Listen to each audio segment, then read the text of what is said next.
Professeur Jean-Michel Chabot, est-ce qu'on avance dans l'évaluation des pratiques médicales?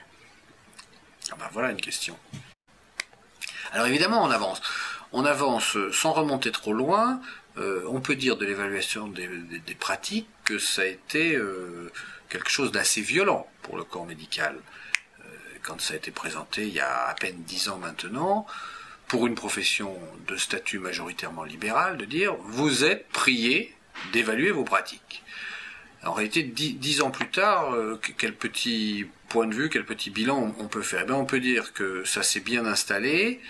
Ça s'est d'autant mieux installé que, au cours de ces 10 années, on a fait bouger le dispositif d'évaluation des pratiques et qu'on a quitté une version, une vision un peu sanctionnante de cette évaluation des pratiques qui aurait consisté à dire on examine ce que vous faites et puis on va vous dire si c'est bon ou pas bon, ce qui est assez inapproprié et pour tout dire intolérable, et on a évolué vers un système qui consiste à dire ce qu'on vous demande en tant que médecin, en tant que professionnel de santé, c'est explicitement d'analyser une partie de votre pratique. Et si on parle dans ces termes-là, l'obligation, elle porte sur cet engagement à analyser une partie de ces pratiques.